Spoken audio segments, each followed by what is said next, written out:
In the heart of ancient China, amidst a landscape shaped by the wills of warring feudal states, emerged a leader named Zheng. His vision was nothing short of legendary: to unify the 7 warring states into one great nation under the banner of the Qin.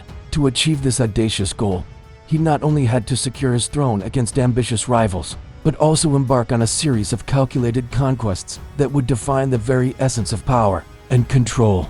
His journey from the consolidation of power to the brink of empire is a tale of strategic brilliance and unrelenting ambition. Welcome to the 2nd episode of our captivating series. Join us as we unravel the mysteries of Qin Shi Huang, the man who forged the path for the birth of China. Today we are diving deep into the era of legalism and conquest, where the foundations of an empire were laid. But before we begin, make sure to leave a like and subscribe so you never miss an episode. Let's jump right back into today's exciting episode. With his rivals subdued and his grip on power firmly established, King Zheng turned his focus to the horizon. He dreamed of a unified China, an empire where the Qin state stood supreme.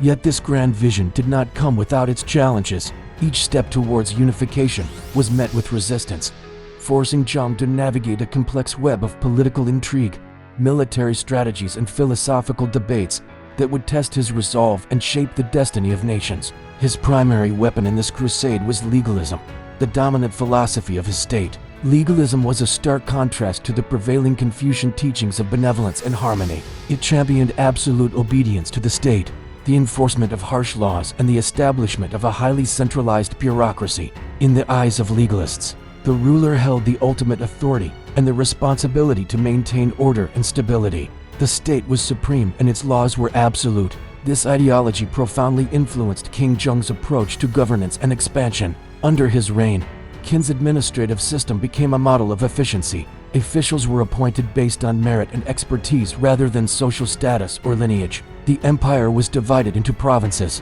which were meticulously surveyed to ensure accurate records of land and population. Standardized weights and measures were adopted across the realm. Economic policies encouraged agriculture and trade, while the legal code was ruthlessly applied to maintain order. The hallmark of legalism was its emphasis on the supremacy of the state and the duty of its citizens to obey without question. The philosophy's impact on warfare was equally profound. Legalism advocated for a highly disciplined and technologically advanced military. Soldiers were expected to follow orders implicitly, and any disobedience was met with severe punishment. The Qin army was renowned for its innovative tactics and its use of sophisticated weaponry, including crossbows and siege engines. Espionage and psychological warfare were also legitimized tools in the pursuit of state power. As Qin's administrative and military systems flourished, the stage was set for conquest. King Zheng's gaze turned to the neighboring states, each a potential obstacle in the path to unification.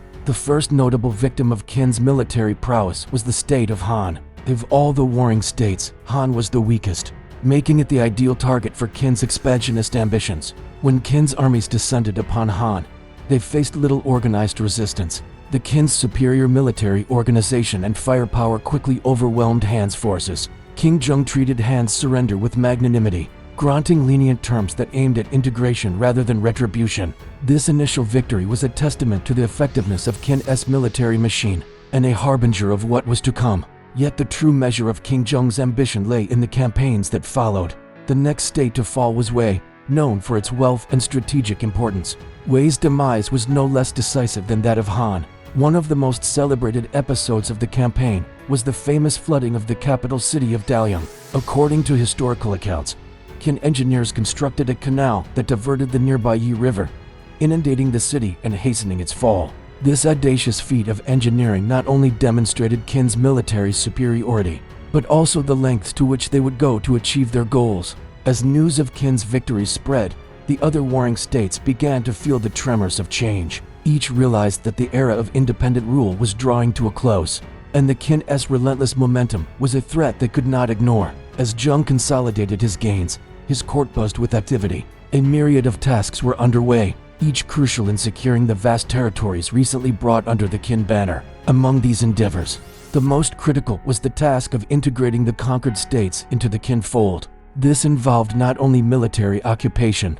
but also the establishment of effective administrative controls. Loyal Qin officials were dispatched to oversee these newly acquired lands, tasked with the responsibility of maintaining order and ensuring compliance with Qin laws. At the same time, efforts were made to incorporate the diverse populations into the Qin state. Policies were designed to encourage intermingling and cultural exchange, aiming to forge a sense of shared identity. But this process of unification was far from smooth.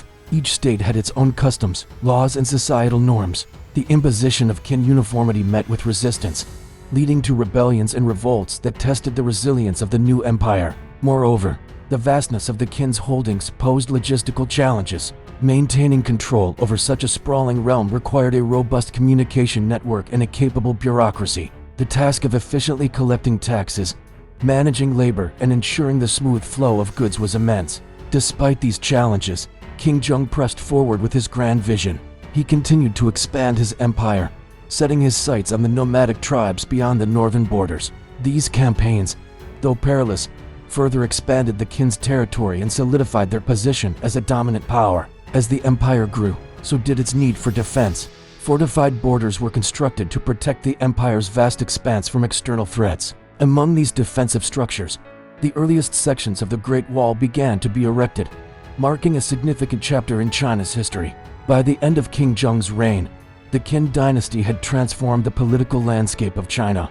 The warring states period had come to an end, yet despite his monumental achievements, King Zheng's legacy was not without controversy. His critics argued that his methods were overly autocratic and that his disregard for local customs and traditions caused widespread discontent. However, his supporters pointed to the unprecedented peace and stability that had been achieved after decades of conflict. They argued that the imposition of Qin laws and the creation of a centralized bureaucracy had brought much-needed order to the realm. Regardless of the debate surrounding his methods, King Zheng's impact on Chinese history was undeniable.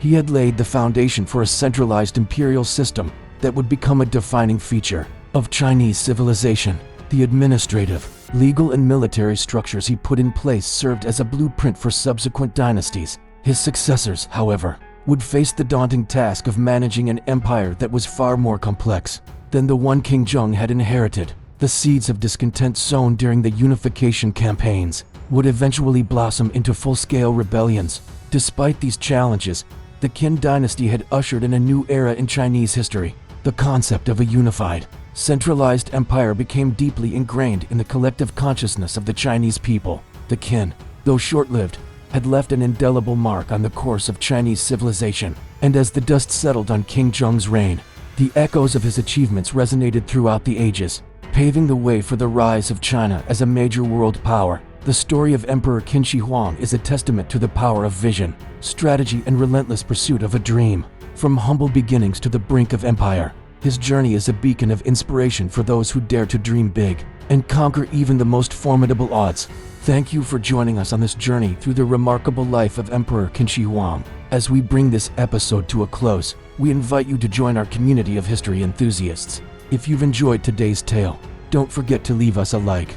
Your support means the world to us and inspires us to keep bringing you more captivating stories. Also, please subscribe to be part of our growing family and stay updated on our latest adventures. Now, here's a sneak peek into our next episode. The year is 200 BC, and the mighty Qin Empire faces a new challenge, a formidable foe in the fierce Xiongnu nomads. The Great Wall rises to defend the empire's northern frontier. Will the wall stand strong against the horse-riding nomads? What strategies will the Qin employ to counter the Xiongnu's attacks? Find out in our upcoming episode. Until then, let the anticipation build and get ready to witness another epic chapter in Chinese history. We'll see you next time.